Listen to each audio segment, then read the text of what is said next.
মানুষ কর্ম করেন। আমি বারংবার বলি যে ফলের আশা করবেন না। তাও মানুষ কোথাও না কোথাও নিজের কর্মের বদলে কোনো না কোনো ফলের আশা অবশ্যই রাখেন। কখনো তিনি সফল হন, কখনো অসফল। সেই জন্যই আমি বলি যে ফলের আশা কখনো রাখবেন না, কারণ সাফল্য বা অসফলতা মনের মধ্যে রাখলে কখনো কোনো লাভ হয় না। যদি সাফল্য মনের মধ্যে রাখেন তাহলে অহংকার জন্ম নেবে। যদি অসফলতা মনের মধ্যে রাখেন তাহলে এক হীনমন্যতায় আপনি ভুগবেন, যা দিয়ে কোনো শুভকর্ম হবে না। সেই জন্য শুধুই কর্ম করে যান, কর্মেই মগ্ন থাকুন। আর আসুন আমার সাথে ভালোবেসে বলুন, রাধা রাধা।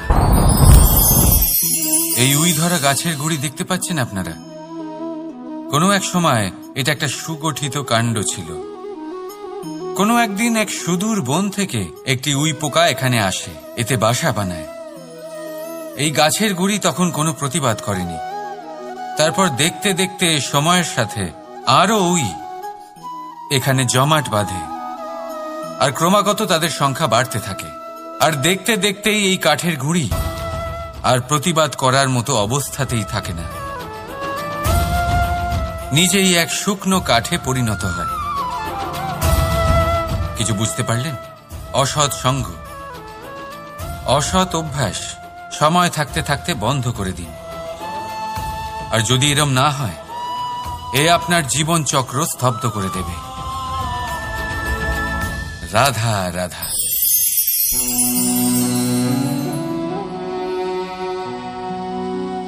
করে দিলাম শেষ।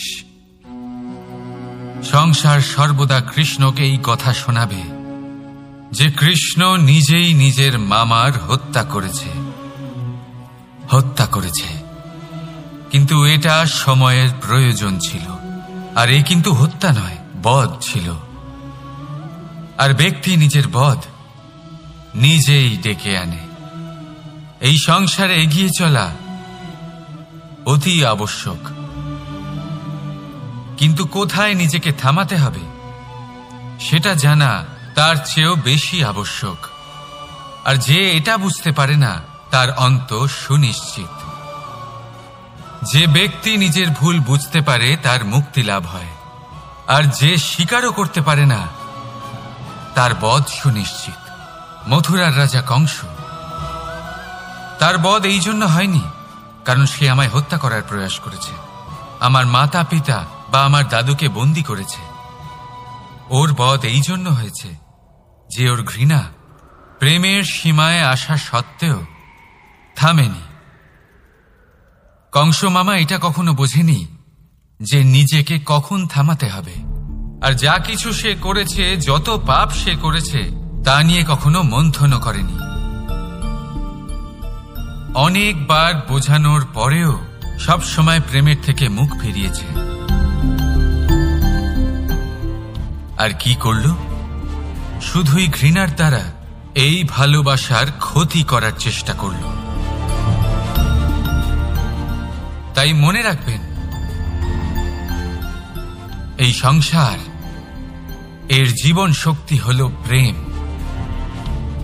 আর যে এই প্রেমের ক্ষতি করার চেষ্টা করবে তার অন্ত, তার বধ সুনিশ্চিত।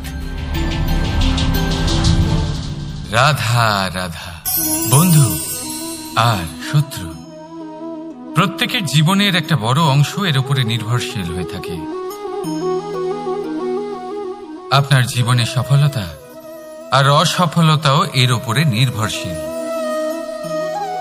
কিন্তু এই বন্ধু এবং শত্রুদের খুঁজে পাওয়ার জন্য আপনাদের বাইরে যাওয়ার প্রয়োজন নেই, কারণ এরা স্বয়ং আপনার ভেতরেই আছে। আপনি যদি বিনম্র থাকেন, যদি আপনি নিরন্তর প্রয়াস করতে পারেন, তাহলে আপনার কোনো বন্ধুর প্রয়োজন নেই। যদি আপনার মধ্যে অহংকার থাকে, যদি প্রতি কথায় আপনার মধ্যে ক্রোধ উৎপন্ন হয়, তাহলে আপনার শত্রুর কোনো প্রয়োজনই নেই। নিজের অন্তরের এই বন্ধু ও শত্রুকে চিনুন, আর আমার সাথে ভালোবেসে বলুন, রাধা রাধা। একে চিনতে পারলেন? একে কুঠার বলা হয়। আপনারা জীবনে কোথাও না কোথাও কোনো না কোনো রূপে এটা দেখেই থাকবেন। একটা ব্যাপার নিশ্চিত, এই কুঠার ছাড়া কোনো বৃক্ষকে কাটতে পারা সরল নয়। এবার আপনি কখনো এটা ভেবেছেন, এই কুঠার, এর এই অংশ, এর মুখটাই যদি না থাকে তাহলে কি হবে? এ শুধুমাত্র কোনো বৃক্ষই নয়, তার কোনো ডালও কাটতে সক্ষম হবে না। এবারে ভাবুন, এই শুকনো কাঠের হাতল এ আমরা কোত্থেকে পেলাম? কোনো এক বৃক্ষ থেকেই। সেই ডাল যাকে কেটে ফেলা হয়েছিল এক বৃক্ষকে কাটার জন্য, এই ডালই শস্ত্ররূপে প্রস্তুত। আমাদের জীবনে আমাদের প্রিয়জন, আমাদের আপনজন যখন সময় কখনো কখনো তাদের সঙ্গ না দেয়, যদি তারা দৈন্য দশায় থাকেন, তাহলে তাদের সঙ্গ কখনো ছাড়বেন না। ওনাদের প্রয়োজন শুধুমাত্র মনোবল। তা তাদের দিন। তাদের সাহায্য করা আপনার কর্তব্য। হয়তো তাদের সাথে থেকে আপনার কোনো লাভ হবে না, কিন্তু তাদের দূরে থাকাতে আপনার ক্ষতি অবশ্যই হতে পারে। সর্বদা সাহায্য করুন। সঠিক সময় আসলে তা আপনার সহায়ক অবশ্যই হবে। রাধা রাধা। আমাদের মধ্যে বেশিরভাগ মানুষেরই এই অভিযোগ থাকে যে মানুষ তখনই আমাদের স্মরণ করেন যখন সেই সময় আসে যখন আমাদেরকে প্রয়োজন হয়, যখন কোনো কাজ থাকে। যখনই এই সময় পেরিয়ে যায়, তাদের কার্যসিদ্ধি হয়ে যায়, তারা আমাদের থেকে দূরে চলে যান, ভুলে যান আমাদের। এবার এই বিষয়ে ভেবে খারাপ অবশ্যই লাগে। এই পরিস্থিতিকেই অন্য এক দৃষ্টিভঙ্গি দিয়ে দেখার চেষ্টা করুন। মনে রাখবেন, মানুষ প্রদীপের সন্ধান তখনই করেন যখন তার জীবনে অন্ধকার থাকে। আপনি প্রসন্ন হয়ে উঠুন, কারণ আপনার কাছে সেই সুযোগ আছে যে কারোর জীবনে প্রকাশের কিরণ আনতে পারছেন, কাউকে সঠিক পথ দেখাতে পারছেন, কারোর সহযোগিতা করতে পারছেন, এই পুণ্য অর্জন করতে পারছেন। কারোর থেকে কোনো আশা রাখার দরকার নেই। যার আপনাকে যতটা প্রয়োজন তাকে ততটাই সাহায্য করুন, ততটাই সবাইকে প্রেম বিতরণ করুন। আর এই প্রেমের ভাব নিয়েই আমার সাথে বলুন, রাধা রাধা। শব্দ। এই শব্দ কি? ফুসফুস থেকে নির্গত বায়ু, যা কণ্ঠের সাথে ঘর্ষণে কম্পনে পরিবর্তিত হয়, এই কি শব্দ? না, শব্দ হলো নাদ। শব্দ হলো ব্রহ্ম। এই শব্দ অত্যাধিক শক্তিশালী। এই শব্দতে এত শক্তি থাকে, এই সংসারকে বদলে দিতে পারে। আপনার শব্দ বীজের ন্যায় হয়। কারোর মনে কাঁটাও উৎপন্ন করতে পারে, আবার পুষ্পও উৎপন্ন করতে পারে। যদি কোনো ব্যক্তি নিরাশ হন, নিজের জীবনের সবথেকে কঠিন সময় পার করছেন, তাকে প্রেরণার দুটি শব্দ বলে দিলেই সে অসম্ভব থেকে অসম্ভবকারী কার্য করে দেবে। যেমন জাম্ববানের প্রেরণার দ্বারা বীর হনুমান সাগর পার করেছিলেন। আর যদি কেউ উৎসাহী হন, তার উৎসাহ কম করার জন্য বলা দুটি শব্দ তাকে তার পতনের দিকে নিজে থেকেই নিয়ে যেতে পারে। তাই এই শব্দের মাহাত্ম্য বুঝুন, শব্দের শক্তিকে বুঝুন, আর আমার সাথে ভালোবেসে বলুন, রাধা রাধা। এই পাত্র দেখছেন আপনারা? কি সুন্দর এটা। জলকে শীতল রাখে আর ঘরকে সুন্দর। এবারে ভাবুন, যদি এই পাত্র আমার হাত থেকে পড়ে যায়, তাহলে ভেঙে গেল, তাই না? এবার কি হবে? আপনি বলবেন সহজ ব্যাপার, আরো একটা পাত্র কিনে নাও, এক মুদ্রায় পেয়ে যাবে। এই পাত্রের বাস্তবিক মূল্য আপনি যদি জানতে চান, তাহলে সেই কুম্ভকারকে জিজ্ঞাসা করুন, যিনি এই পাত্র বানিয়েছেন। কতটা পরিশ্রম করতে হয়েছে ওনাকে তা জিজ্ঞেস করুন। সর্বপ্রথম তিনি সেই মাটি মেখেছেন, তারপর তাকে চাকায় বসিয়ে গঠন করেছেন, তারপর কতবার চেষ্টা করে তাকে সঠিক আকার দিয়েছেন, তারপর আগুনের তাপে পুড়িয়ে তাকে কঠিন বানিয়েছেন, তারপর রং করে তাকে সাজিয়ে আমাদের সামনে প্রস্তুত করেছেন।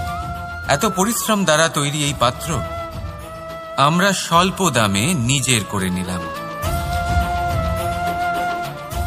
এটাই হয় পরিবারের সাথেও।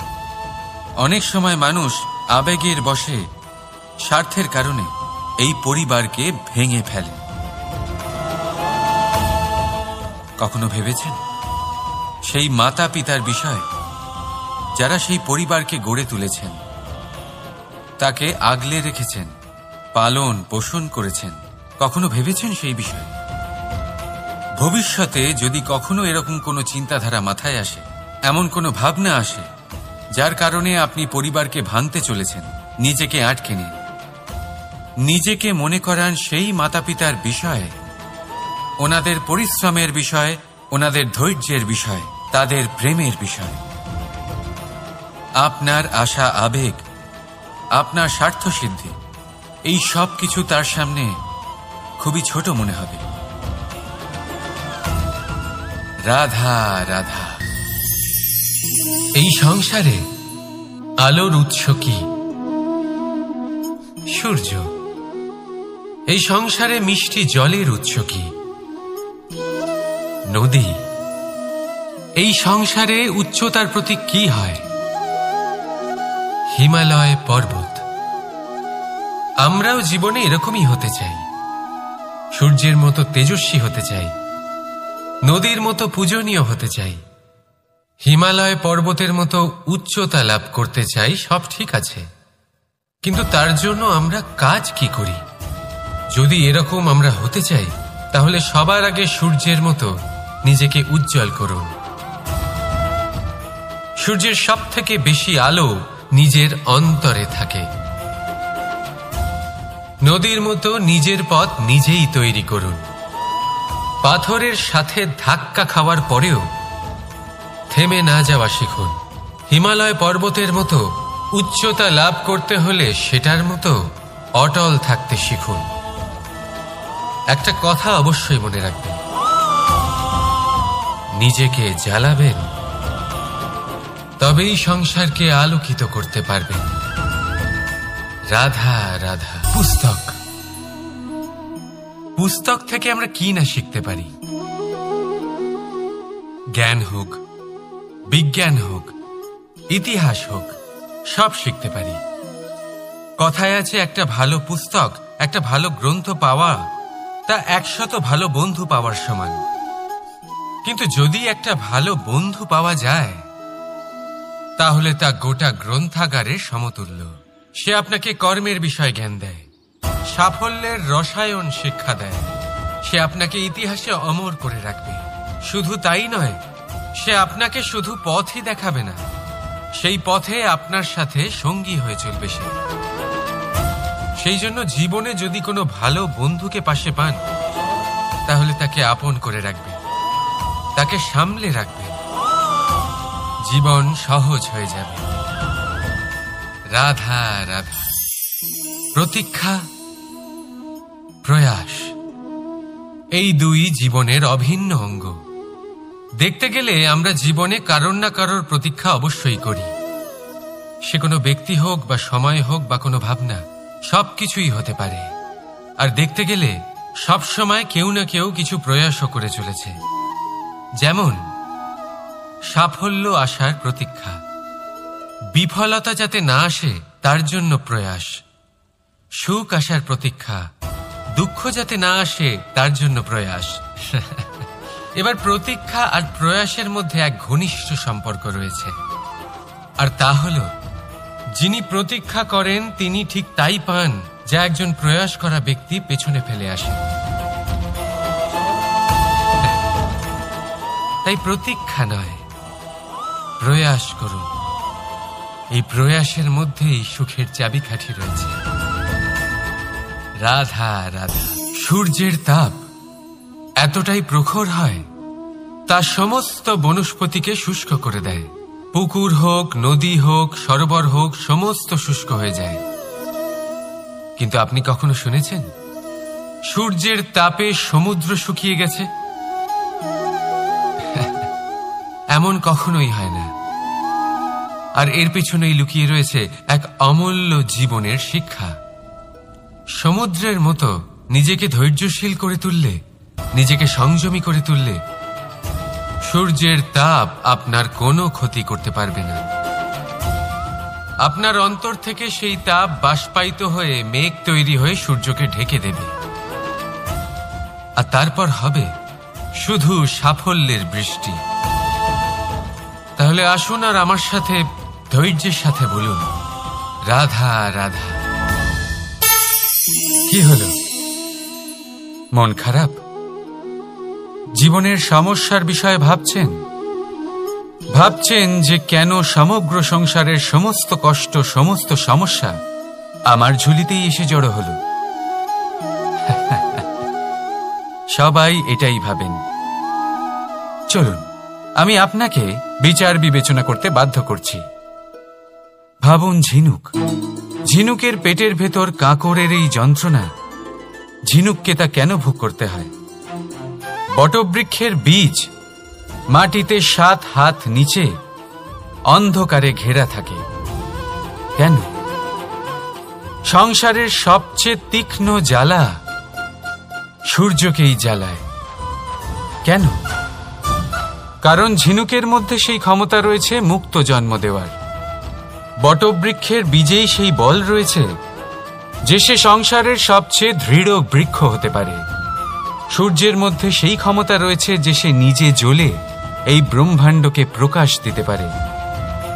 সেই জন্য জীবনে যখনই বিপদ আসবে, সমস্যা আসবে, তখন নিজেকে বোঝান যে প্রকৃতি আপনাকে এই জন্য চয়ন করেছে, কারণ প্রকৃতি এটাই ভাবে যে এই পরিস্থিতিতে সর্বশ্রেষ্ঠ ফলাফল আপনি বের করতে পারবেন। রাধা রাধা। সফলতা, অসফলতা ব্যক্তির জীবনের 2 গুরুত্বপূর্ণ স্তর। প্রত্যেক ব্যক্তি সর্বদা সফল থাকতে পারেন না, প্রত্যেক ব্যক্তি সর্বদা অসফল থাকতে পারেন না। এবার এই 2 যখনই আসে, কিছু দিয়েও যায়, আবার কিছু নিয়েও যায়। যখন অসফলতা আসে, তখন তা আপনাকে সাহস দেয়, আপনাকে ধৈর্যশীল বানায়, আপনার মনোবল বাড়িয়ে তোলে, কিন্তু আপনার প্রসন্নতা নিয়ে যায়। যখন সফলতা আসে, তখন তা আপনাকে প্রসন্নতা দেয়, বিশ্বাস দেয়, বিনম্রতা নিয়ে যায়। এবার অসফল হবার পরে ধৈর্যশীল হওয়া, এই সাহস জাগিয়ে তোলা, তাও বলা যায় সরল। কিন্তু সফল হওয়ার পরে বিনয়ী থাকা সব থেকে কঠিন। কিন্তু ততটাই গুরুত্বপূর্ণ হলো বিনয়ী থাকা। যখনই জীবনে আপনার সাফল্য আসবে, নিজের মনকে সংযত রাখুন, বিনম্রতাকে যেতে দেবেন না। যদি এরকম হয়, তাহলে সেই সাফল্য শিশিরের ফোঁটার মতো লুপ্ত হয়ে যাবে। রাধা রাধা।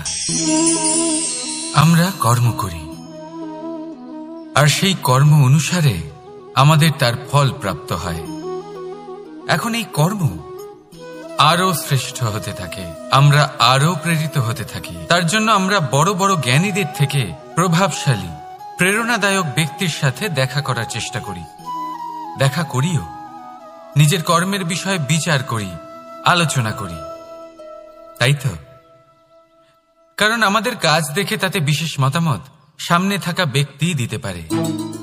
কিন্তু এই পুরো চক্রতে সংসারের সব থেকে গুরুত্বপূর্ণ ব্যক্তির সাথে কথা বলতে আমরা ভুলেই যাই। আপনি কি জানেন সংসারের সব থেকে গুরুত্বপূর্ণ ব্যক্তি কে? স্বয়ং আপনি। হ্যাঁ, আপনি সে। আপনি জীবিত আছেন, তাই এই সংসার জীবিত আছে। আপনি হলেন আপনার সমস্ত কর্মের কেন্দ্র। তাই এবার থেকে প্রতিদিন একটু সময় নিজের জন্য বের করে নিজের সাথে কথা বলুন, নিজেকে বুঝুন, নিজের কর্মকে বুঝুন, কিছু প্রশ্ন আসবে, কিছুর উত্তর পাবেন, আরো কিছু প্রশ্ন আসবে যার উত্তর আপনি অবশ্যই পাবেন। কিন্তু এটা করবেন অবশ্যই, নয়তো আপনি এই সংসারের সব থেকে গুরুত্বপূর্ণ ব্যক্তির সাথে দেখা করার সুযোগই হারিয়ে ফেলবেন। এবার বলুন, আপনি কি এরকম চাইবেন? রাধা রাধা। ব্যক্তি সাফল্য পাওয়ার জন্য প্রথমে লক্ষ্য স্থির করে, তারপর পরিকল্পনা করে, তারপর পথে চলে।